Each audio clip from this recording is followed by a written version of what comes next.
Testing 1, 2, 3.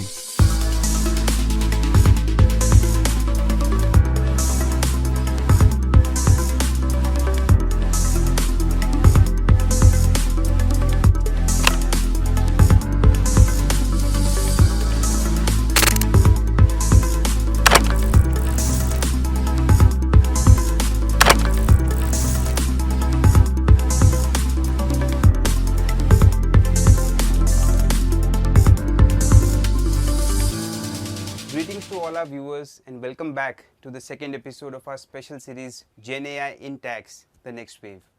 I'm Manoj Rathi, tax partner with EY, and I have alongside Giselle Barboza, a tax partner who specializes in transfer pricing and is our tax talent leader, and she's also very passionate about use of Gen AI in tax. And together we will weigh in on AI's spectacular ability to crystallize complex tax documents into distilled wisdom. So stay with us as we unravel the machinery behind AI's complex engines, its relevance in terms of different applications, and the relevance of human in loop. So Giselle, thanks for joining us. Pleasure to be here, Manoj. So let me start by asking you to share your take on what AI summarization involves and how can it be relevant from a tax perspective. So today as tax professionals, we've both been in the business for more than 10 years. What it really does is to look at large documents, right? Those could be case laws, it could be regulations in the nature of OECD, it could be the tax code itself. It has the ability to summarize in a very clear and concise manner, taking out what is irrelevant. So let me give you an example. If I'm reviewing a case law and I need it summarized into the key points, it has the ability to do that. That is not to be mistaken with Pressy writing where you're just extracting. It has the ability to understand what is relevant. It has the ability to decipher tax legal jargon. So it's a very, very compelling technology. I have seen young professionals adapt to it, and they're turbocharged using Gen AI. Right. So a lot of tax data that tax professionals must be consuming today would include large complex case laws or paper books which could run into hundreds or many times thousands of pages, right? How does AI discern relevant information from these complex large documents? So Gen AI essentially uses natural language processing algorithms. It peruses volumes of data, and essentially what is it doing? It's looking at patterns, right? So today, if I were to ask somebody who is not a tax professional, what is your principal purpose? They'll probably tell me their principal purpose in life. But if I ask a corporate tax professional, what is principal purpose test? They'll get the context. Gen AI, when it is trained on tax data sets, gets what is principal purpose test. If it's trained on transfer pricing documentation, it understands what is DEMPI, what is FAR.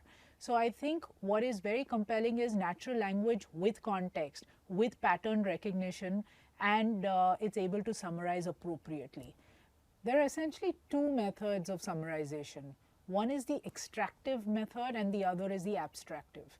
As the word suggests, extractive, Gen AI takes out words verbatim from the text, removes the irrelevant, and you get almost like a Pressy. Abstractive is quite marvelous actually because there is a bit of creativity. It is able to look at pages of data and summarize like a human would in natural language. So those are essentially the two kinds. That's very interesting, Giselle. What I'd like you to also share some thoughts on is how could one put in more measures in place to ensure that AI more accurately reflects the content and the nuances from a tax perspective?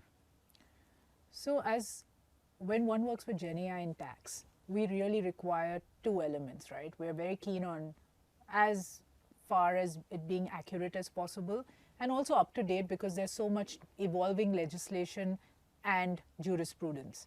So essentially what makes it more accurate would be working on large and diverse data sets.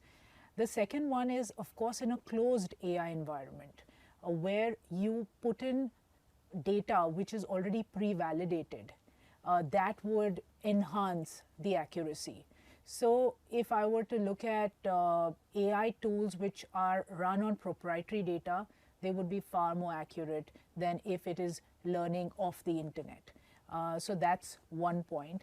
The other one, of course, businesses need to be very, very cautious about what kind of governance they're building around their Gen AI. How are they dealing with data? How are they dealing with privacy? So there's lots of work to be done around this space because while it is compelling, there's a lot of responsibility that comes with it. Well, I agree. I mean, from a governance framework perspective or data security perspective, I think these are very critical elements in context of what we're talking about. My next question to you, Giselle, would be how should tax professionals really go about vetting data in order to ensure that there is higher adoption of Gen AI in tax? I'm asked this question quite often that, Gen AI, how do we rely on it? And my answer is that this is a tool in your arsenal, right? As a tax partner, even today, if I get the best document and I have to sign off on it, I still need to validate. So I would request everyone to think of Gen AI as your assistant, as your co-pilot. It is certainly not autopilot.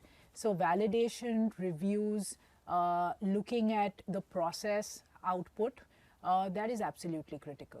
And that will continue to be as tax professionals. Yeah, that makes a lot of sense because we're talking about a technology that can get phenomenally smarter with every incremental layer of learning, which makes the vetting and the learning layer far more critical. So my last question to you, Giselle, is, as we look forward into future, what advancements do you see in AI summarization over the next few years? That's a pretty loaded question, and I'm not a technologist. But in my humble opinion, if I were to look at what the capabilities could be for tax and legal, certainly it's going to get more precise. There's going to be the ability to customize as per your persona. So if I draft in a certain style, or it's going to be able to mimic that. It's going to be far more intuitive.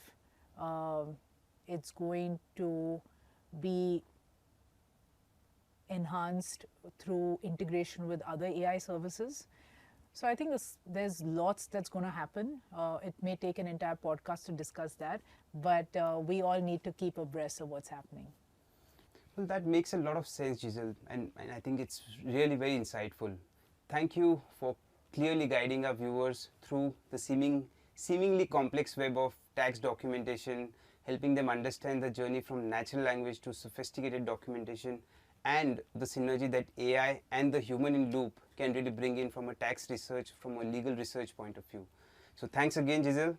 And thanks to all our viewers for joining us for this insightful conversation, and stay connected because we go deeper into the realm of AI in our next episode. Thank you and have a good day.